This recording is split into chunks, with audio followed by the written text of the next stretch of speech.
Welcome to the regular video discussion series that we at Vademo called EduTalks Online Teaching. In today's episode, I have two guests that I'm going to ask specifically to share their wisdom on online teaching and their tips and tricks. Alfred Irshait. He's the head of International Operations London College, and he's based in the regional office of the college in Kuwait. And a teacher at London College. Her name is Sonia Saki. Thank you for watching us at the Vedemo YouTube channel. What might be some challenges in the online teaching environment? In terms of challenges, I guess because we're catering to um, all age groups.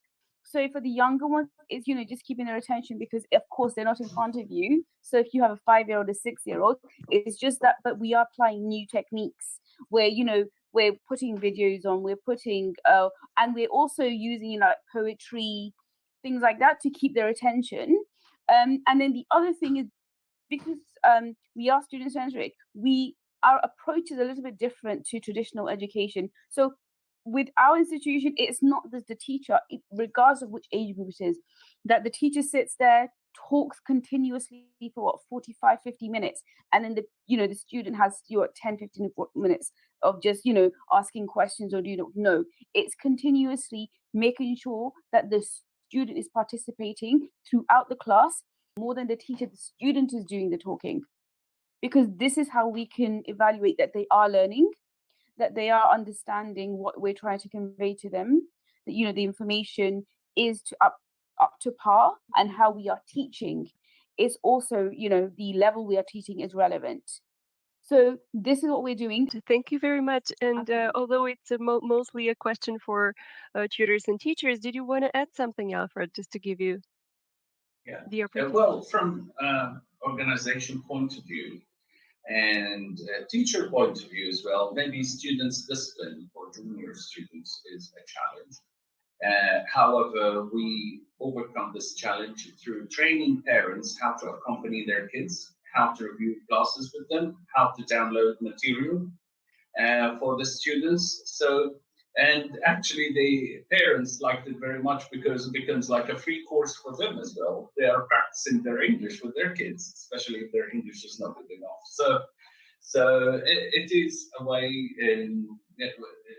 We overcome the challenge through making it a fun experience for both for juniors and for parents, because some parents complained that they spend a lot of time monitoring their kids. So we told them, instead of monitoring them, learn with them. If your level in English language is not good enough and you'd like to learn more English, so join your kid to the class.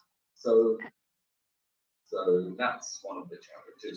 And if you want to add anything else about specifically the student-centric approach, how do you apply it even in the online environment? Well, concerning the matter of the student-centric approach, from quality assurance point of view, we make sure that our classes are not crowded. For example, for groups, we do not exceed 6 students per group, and that's a quality assurance. So we are so firm about it. So I don't think any of our teachers experienced having more than 6 students in their classroom. And this is, and we came up with the number 6 students is not a random number or a lucky number. No, it's based off on the recommendation we got from our research center. And based on testing and taking their recommendation and experiments, 6 students maximum is the best number to apply the student-centric approach. So every student has almost, if we say 1 hour, every student has around 12 minutes talking time almost. If we give 10 minutes to the teacher, so the rest of the students got 50 minutes to listen to the teacher, to participate, to talk, to listen to others. And then this way, they will strengthen their conversation skills and listening skills. And we are getting to actually the gist of it. What are your top three tips for successful live online teaching? Let's go back to Sonia as a teacher. You have to really love what you do. I think that's really imperative, that you actually love what you do. And then that shows in class, because how you engage the students, how you teach them, and then how, how quickly they learn. So that depends on how much they enjoy the class. So yeah, first, enjoy what you do. Second, I would say that, develop a rapport with your students. It puts them at ease, and then they won't feel, any hesitation in letting you know that they don't understand something or they need more help with something.